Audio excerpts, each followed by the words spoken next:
Yeah, there you go. So today we are in the, I don't think this has a model year, but it's the new Polestar 1. Not the Volvo Polestar 1, not the Polestar P1, but the Polestar 1. It's a really confusing naming scheme, but it's simple. First car from Polestar. This is so much fun. And so what you just witnessed was the acceleration of its hybrid powertrain, because the first Volvo vehicle is going to be a plug-in hybrid. You're not Volvo, Polestar, dude. Polestar, damn it, even I'm doing it now. So yeah, the first vehicle that we're in right now, plug-in hybrid, very powerful hybrid gasoline, turbocharged, supercharged engine up front, 2 electric motors out back, 758 pound-feet of torque.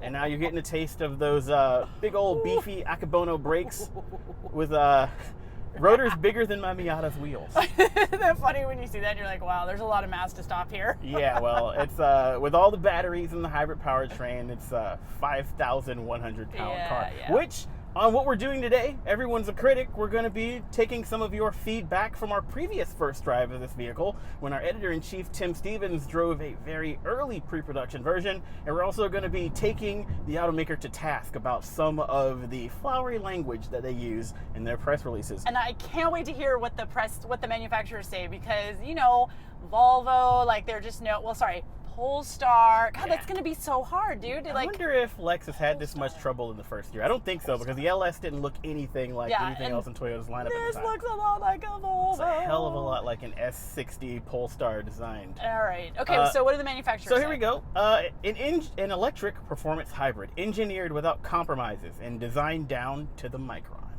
Dude. To the micron. Do you know how small a micron is? I know how small a micron is. A micron. It's microscopic. A human hair is 50 microns across. Yep. There is no way this is designed down to the micron. Did they explain that at all? No, it's just designed down to the micron, which is interesting because on our first drive video, a whole lot of our readers pointed out the massive panel gaps on the pre-production version vehicle. But that's a pre-production vehicle. Pre-production vehicle. That happens on pre-production. The one we're in today is closer to production, and so the panel gaps look a lot nicer. Yeah. The whole fit and finish of the vehicle looks a lot better. So, I mean, you were saying earlier that it's a lot like an XC40 interior, but I feel more like the materials are a little bit higher quality. This actually feels a lot like the XC90 Inscription. That has the crystal shifter. We've got something like that here. Just general fit and finish, nice Napa leather, carbon fiber here on the dashboard, which hints at the fact that the entire body of this vehicle is made of carbon fiber, except the floor, which is steel. But even that has an extra carbon fiber brace to stiffen up that chassis. Yeah. So here we go. Okay, what else we got? Do we have anything from readers? I'll tell you what we got. My phone. There we go. Here's what we got. Let's just power through. Okay. Let's power through this manufacturer. We don't have a lot of it. Okay. And we want to dig right into what you guys are saying also. Polestar 1 is where world-class engineering and high-grade components meet uncompromised design. Beautiful lines with powerful sculpted exterior surfaces are combined with state-of-the-art technology underneath. Each and every part, every detail is there for a reason. I mean, I'm not going to deny the sculpted part. I mean, there's some pretty intense creases out here on the body, especially on the side rear quarter panel and on the hood. Like, those creases mean business. Flowery language, but at the same time, I can get down with it. It's a great looking car. It is. It's a fantastic looking car. They pulled off some very interesting tricks with the creases, thanks to the carbon fiber construction, because they don't have to stamp the panels. They can actually do a little something different with them there. And there is some interesting technology underneath. We'll get into a second whether this is the technology that people want. But it's there, and it's very interesting. The use of carbon fiber has hugely influenced the overall form of Polestar 1. I'm unflappable. Enabling a distinctive low roofline and creating a unique silhouette, which is kind of what we just talked on. Yeah. Great looking car. Yeah. I do feel, though, I feel a little claustrophobic. I mean, well, that's why it's glass. Yeah, I know, but I'm 5'9", and my hair can't get much higher before it starts touching the roof of this car. I don't know. I feel like it's a good sized vehicle. Feels pretty good to me, as far as the and I would say also with the proportions. One thing that I really like about the exterior of this vehicle is that sort of wheel to body ratio that they've managed. It looks nice. It definitely looks a whole lot like the concept that came before it, and also it's got very muscle car proportions. Last bit from the manufacturer before we get into what you guys said. And that's going to be both the interior and exterior design can be customized according to your preferences. Choose between 6 exclusive colors, all available in metallic or matte versions, carefully selected to match the design of the vehicle. Add a unique touch to your personal choice of upholstery. It's not that unflappable, turns out. Rims and bright work. Make sure you get the Polestar 1 the way you want it. Well, I mean, like, kind of, sort of. They're making it seem as if it's bespoke, and it's not. You got 2 interior choices, 3 wheel finishes, and 6 colors, right? 6 colors, or with matte finishes, technically it's 12 colors. Sure.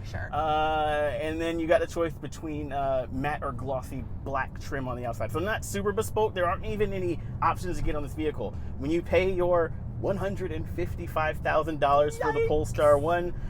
Your only choice at that point are what color do you want it to be, and do you want to pay an extra $5,000 for your matte finish, and then $1,500 for destination charges, of course. So not super customizable, but a little bit. They're pushing the envelope there on that. Pushing the envelope there. But, okay, what do people say? What do our readers say? I'm interested. We got a lot of. It looks like a Volvo Mustang, and that comes from Quentin on our YouTube video. And that is what springs to mind when you see this car in profile. It's got very old Mustang looks, the way the tail sort of scoops up. Yeah, it scoops up, and there's like big haunches in the back for those 21-inch wheels. Real muscle car-y. Here we go. We got one from Jamil Jah.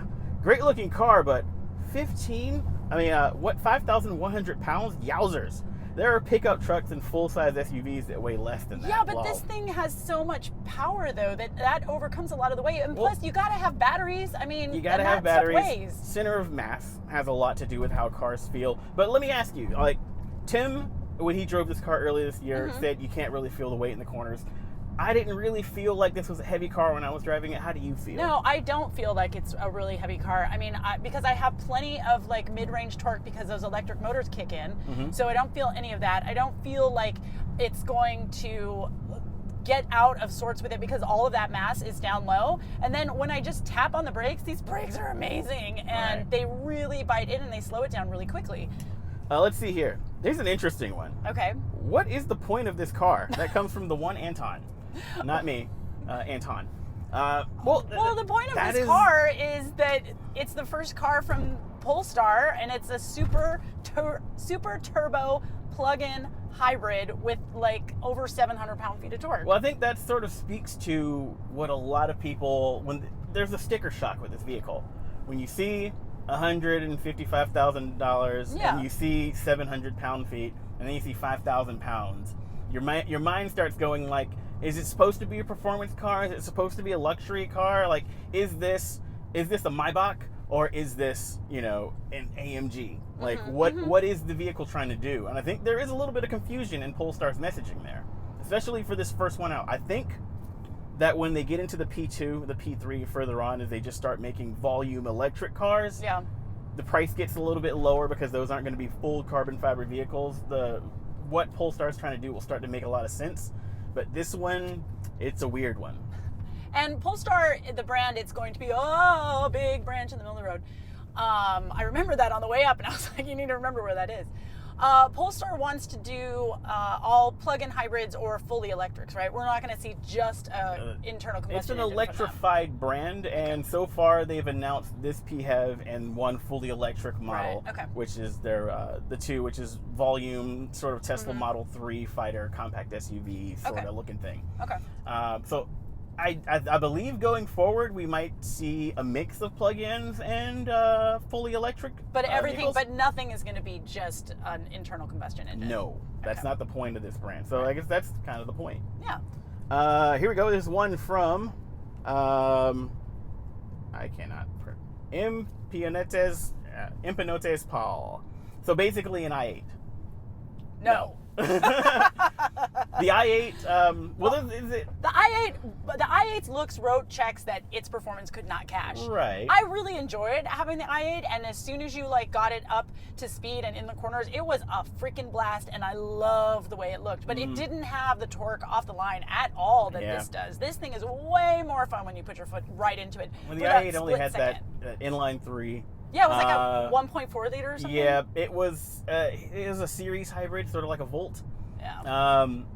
So yeah, I think that's one of my favorite things about hybrid vehicles is that there are so many ways to mix gas and electric. Yeah. You know, you got Honda out there with their sort of like CVT system, but then also they've got the NSX with a powertrain that's very similar to this one, but flip backwards. Right. They've got their, there's like Toyota doing all-wheel drive. There's BMW doing like range extended EVs and pure battery electric.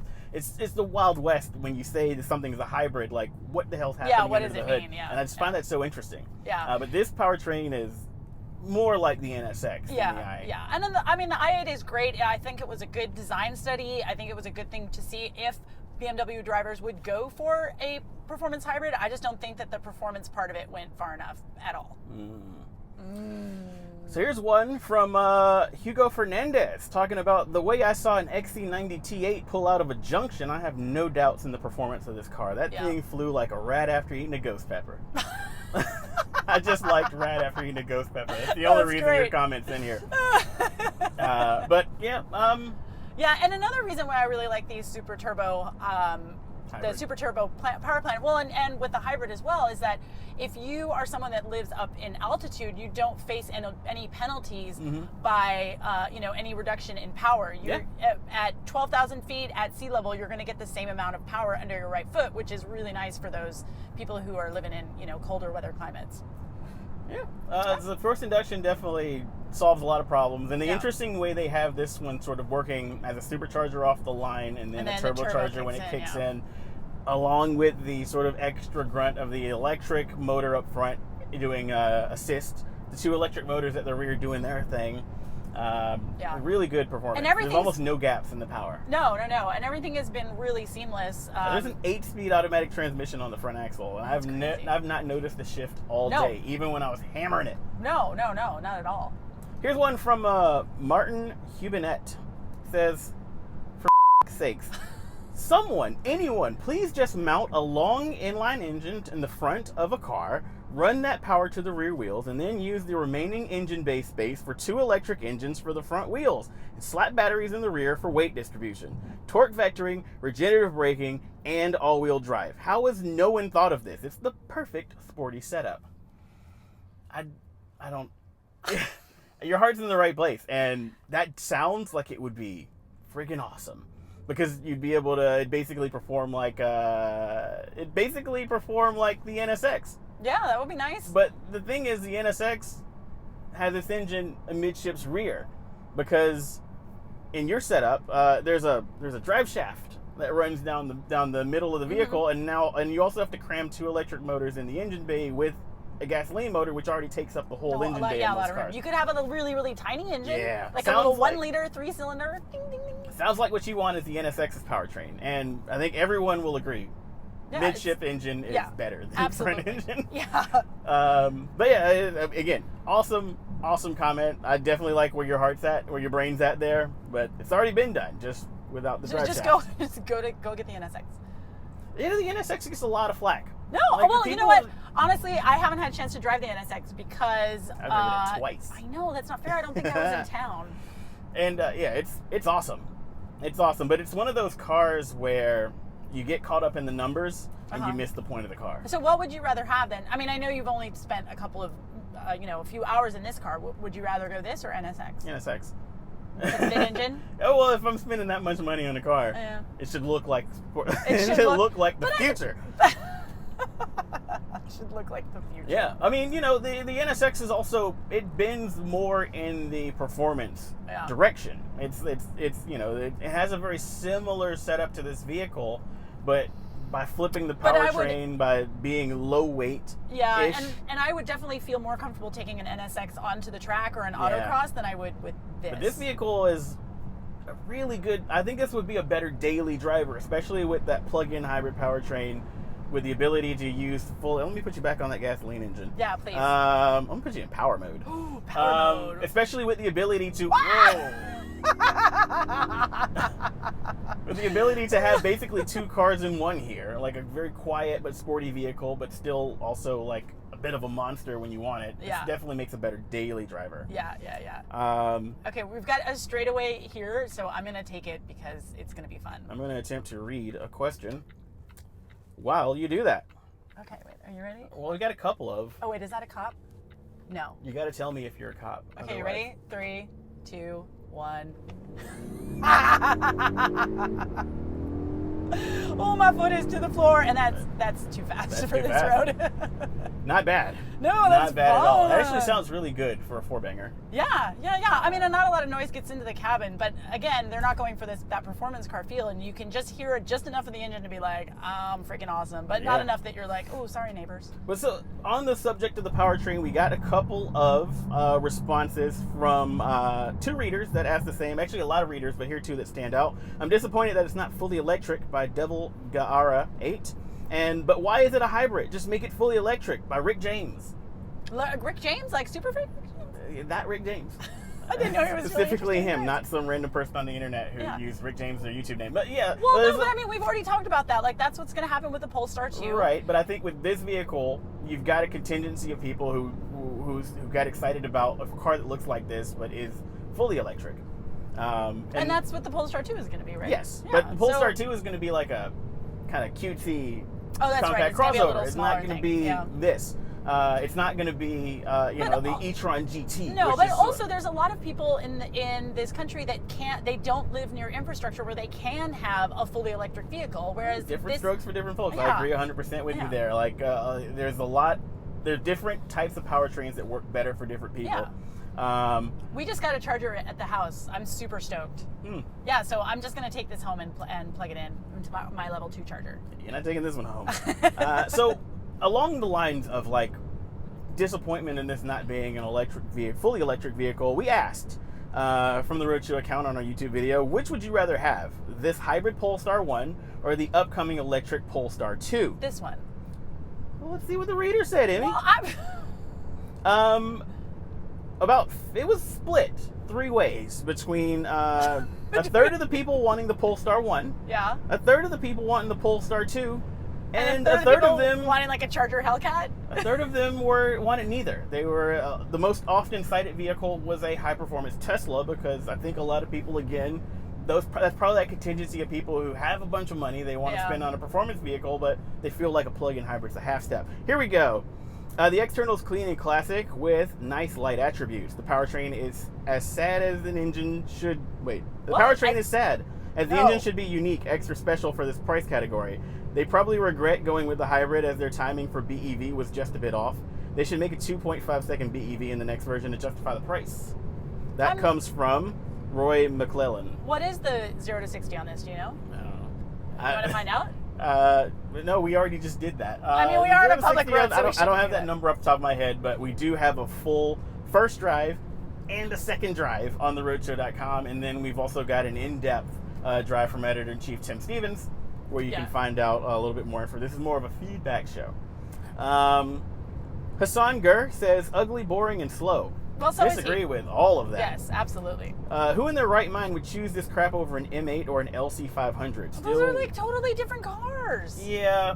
Well, the LC is sort of they're both GTs. Well, they're both expensive GT coupes, so they're not exactly totally different cars.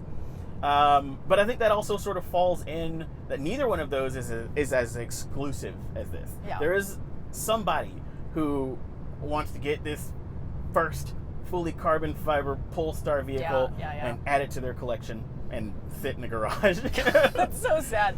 What would it be like to be able to have a car collection? I'll never find out on Roadshow. Now I know. The best I can hope for is a small Miata collection. Oh. Those are cheap. Let's see here. We got one from Dusan Skabek, who is waiting for the e-tron GT. You and me both, buddy. But I think the interesting thing about the e-tron GT is, I think much like with the e-tron SUV that just dropped earlier this year, people are going to wait on that GT, and when it comes out, they're still going to nitpick it. I know. Because it's only going to have 250 miles of electric range, and Tesla fans are going to come out of the woodwork to remind you of that every day. Yeah. But it looks amazing. This car looks amazing. I am also really excited about driving the e-tron GT. Oh my god, it's so much fun. We got a whole lot of readers, basically everyone else, who came out of the woodwork who came to our video from seeing this vehicle in the Need for Speed Heat trailer. Really? You know what Need for Speed Heat is? No. It's a video game. Oh. So this car features as one of the hallmark cars in the new Need for Speed Heat video. That's so super cool. like, well, half of you, like, it's not out yet. Okay. About half of you saw the car in that video and in that trailer, came to our site and wanted to see what it was all about. And then a quarter of those were a little bit disappointed. But it's a polarizing vehicle, this Polestar, and that's how you're gonna remember what the brand is. It's polarizing Polestar. Just gonna keep calling it a Volvo and hope that they don't notice. On our first drive on the website, we got one from Marco G-Man. He says, looks great, but not enough for the money. You're buying a Volvo Experiment, and one that is woefully underperforming where the market should be currently. 100 miles electric with great front-wheel drive performance. Regardless of carbon fiber, plastics, and all that brings, this should have been the state of the Volvo line about a year ago, and for a lot less. They're basically selling their expense to move to the future. Unfortunately, you buy the present, maybe the recent past, when compared to what we will have this year from others, and what has Tesla already brought.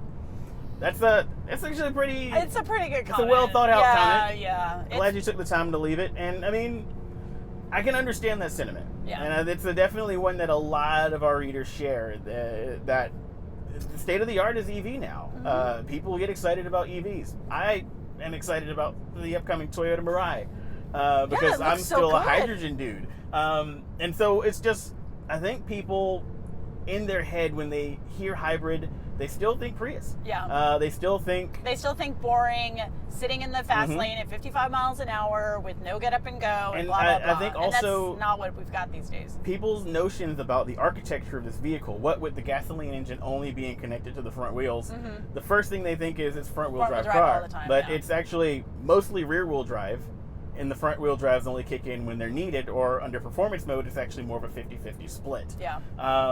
This isn't a front-wheel drive car. I mean, in theory, if all of your electrics went out, it'd be a front-wheel drive car, but this car never operates under those conditions. You have a lot of problems if all your electrics go out on your Volvo, on your Polestar. Definitely a messaging issue with this vehicle, with the Polestar brand. Yeah.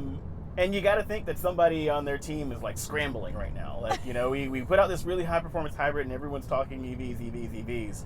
And as a first step for their brand, I mean, it's a gorgeous car, so they're going to win that. It's a great performing car, they're going to win that. But when people start doing that sort of like bench racing, when they're like, you know, Monday morning quarterbacking, this car doesn't look great. And since it's also super exclusive, they're only selling about 1,500. There may only be 50 to 100 of these in the United States. Most people will never get to drive them to wipe that notion away. And so, as a first step for their brand, this is not a great one. Even though it's a great vehicle, I don't think it's a great step for their brand. But hindsight's 2020, right? All right. Well, we're almost back to our HQ here, back to base. So, what else? You got anything else good? Let's see here. We got one from Andrew Sarton. It says, "I love it when comments start with, let's be honest about adaptive suspension, okay?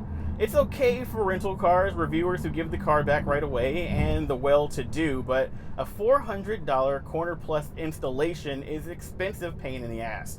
Going through IPD isn't going to save you any money." And I think that's in reference to the fact that these Öhlins dampers we've got at each corner are manually adjustable, but they're good old-fashioned dampers, not an adaptive suspension. Oh, so in order to get any kind of different suspension, I'd have to go in with a couple of tools. No, you just pop the hood and you turn that bad boy with your thumb. I think a lot of people were complaining that this car this expensive doesn't have like a fancy adaptive damper setup. Right. And what Andrew here is saying is that it's not really worth the money. He also says that even Honda's new adaptive struts are $400 each in the parts category, and that's a pointlessly bad value for a car like the Accord.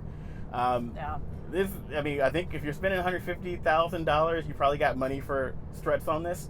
I also don't think this car will ever be driven enough that you'll wear those struts out. No. But I agree with everything he's saying. When you get into a car that has adaptive suspension, don't you just always put it on sport? No. You don't? No. Oh, you're crazy. I usually go normal or comfort because I live in Oakland, California. I live in Oakland, California, with the world's worst, second only to Detroit, Michigan, for worst worlds in the world. Worst world in the world? Worst world in the world. At that point, it's simply this is a different one from these are the last two, from Iko Bolka. At that point, it's simply a collector's car. Somebody who can say that they have one of the only 50 Polestars ever built. Yeah. Honestly, for $150,000, I can get a high-performance vehicle with the assurance of a legacy brand name.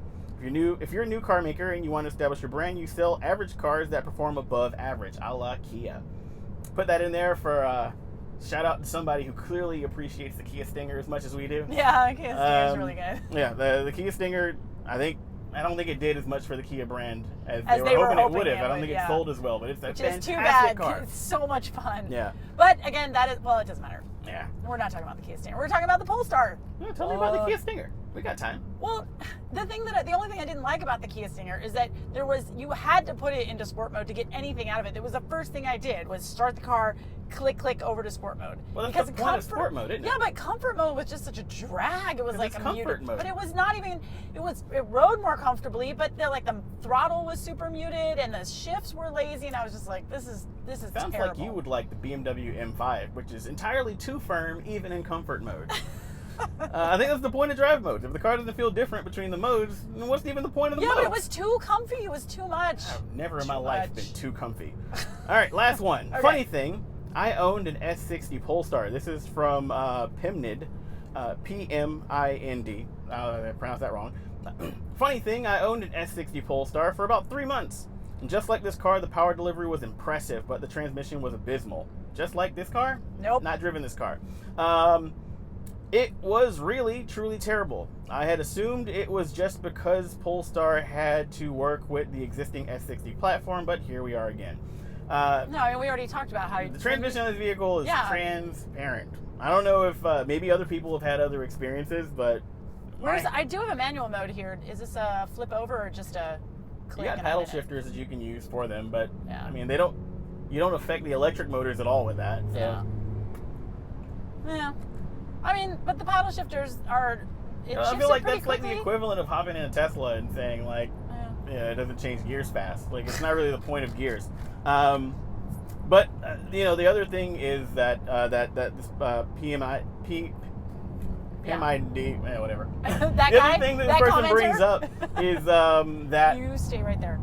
That there is that idea that there's a lot of platform sharing with the regular. $50,000 to $1,000 Volvo. With this thing, yeah. Yeah, it's just I think that kind of makes the car feel a little bit less special for people who are in the know.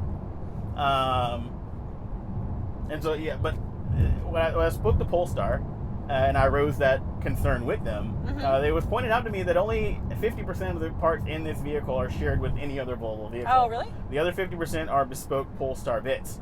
A lot of that's going to be, the entire chassis in white is basically unique, except for the floor, which is shortened. But yeah, it's a very different vehicle, but I think that's also sort of the nature of the way cars are built now. Like, every manufacturer has moved to a modular platform. I mean, God, isn't like the Volkswagen Atlas is the same platform as the Golf or something crazy like that? They are both on the same platform. The same platform, and it's like two entirely separate vehicles. Big old 3-row SUV, and then a little hatchback. A tiny little hatchback, and it's just the nature of the beast is that you can develop a lot faster. You can be a lot more cost effective. Yeah, that's really a thing here. here. Yeah. But when you're dealing with, you don't have to reinvent the wheel with every other vehicle. It feels different, and I would wager that even the Polestar 2, the fully electric one that's coming out, is going to share something either with the STA or the CMA platform from Volvo, because those platforms were built with electrification in mind. So I mean, the best you can really hope for is that when these platforms are designed, that they are designed with someone who has far thinking. Yeah. But yeah, so that's been. Everyone's a critic. Everyone's a critic. Everyone's comments. All distilled for you right here so we can read them and respond to them in the vehicle that we've been talking about. So as I've mentioned a couple of times before, we've got a full first drive over on the Roadshow.com. We've got a full second drive over on the Roadshow.com. So you can get my opinion and Editor-in-Chief Tim Stevens' opinion about this vehicle right over there. We've got a walk around too. Yeah. We've got a complete walk around where we look at the exterior of this vehicle and some of the design. And this is a new format for us. We're trying some new things. So why don't you let us know in the comments below whether you like it or not? What would you like us to do differently? And and we'll take that into advisement. Till next time.